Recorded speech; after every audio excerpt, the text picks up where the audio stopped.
Dieser Xiaomi Luftreiniger redet nicht mehr mit der Cloud, sondern nur mit meinem lokalen Home Assistant. Kurze Vorgeschichte. Das Ding funktioniert einfach nur mit einem Cloud-Zugang. Ohne Cloud-Verbindung ist es ziemlich nutzlos. Kein Internet, kein Luftreiniger. Zu viel Kontrolle für einen Ventilator mit Sensor. Also fliegt die Cloud raus. Neue Firmware, komplett lokal, komplett unter meiner Kontrolle. Für die neue Firmware nutzen wir ESP Home MIoT, ein Open-Source-Projekt auf GitHub, das solche Xiaomi-Geräte für ESP Home nutzbar macht. Gebaut habe ich sie im ESP Home Builder direkt auf meiner Home Assistant Instanz. Also wird Home Assistant, ESP Home und das ESP Home MIoT Repo benötigt. Erstmal muss das Ding auf. Kein Riesentrick dabei. Unten die 4 Schrauben öffnen, ein bisschen Plastikgefrickel, ihr seht das im Video. Der Trick dabei ist eigentlich mit sanfter Gewalt die Plastiknasen rauszudrücken. Das Gitter vorne ist tatsächlich nur geklippt auf beiden Seiten und nicht geschraubt. Beide Gitter müsst ihr abgenommen haben, dann könnt ihr die Vorderseite mit dem Display abnehmen. Hier braucht ihr tatsächlich für die beiden Gitter etwas Kraft. Tja, und da ist es, das Mainboard, das wir brauchen. Und wir schrauben es raus, ziehen die Kabel ab und dann können wir auch schon weitermachen. Um mit dem Chip zu reden, brauchen wir einen USB-Serial-Adapter. Hier ein DSD-Tech SHU09C2 FTDI basiert. Wichtig, der Jumper muss auf 3,3 Volt stehen. Nicht vergessen. Falls er auf beispielsweise 5 Volt steht, geht ihr das Risiko ein, dass euch der Chip flöten geht. TX und RX werden gekreuzt angeschlossen, TX vom Adapter auf RX vom Board und umgekehrt.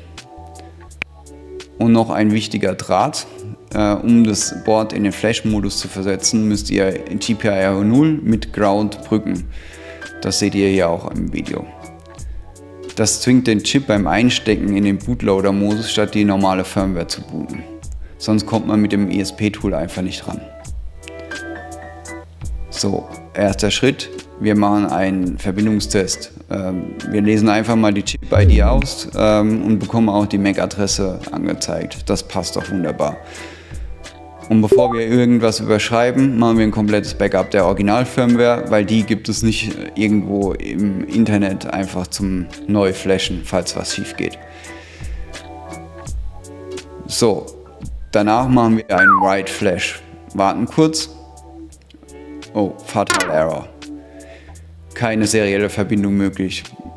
Klassiker könnte daran liegen, sich sich entweder irgendwie die Verbindung oder der Adapter aufgehängt hat.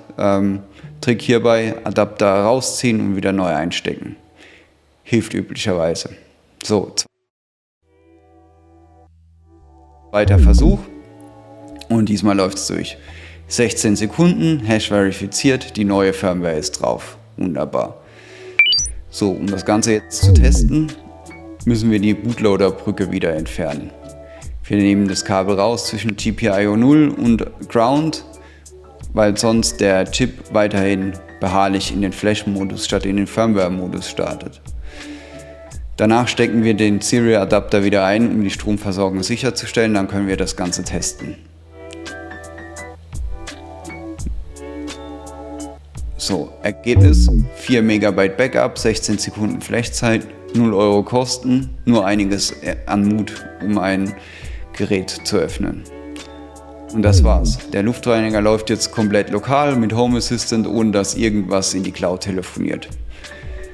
Kostet nichts außer der Bereitschaft und das Risiko, das Gerät zu schrotten.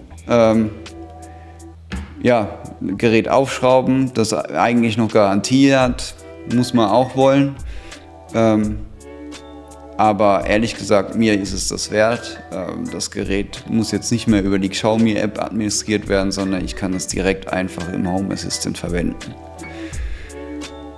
Danke euch fürs Zuschauen. Ich hoffe, euch hilft dieses kleine Tutorial weiter.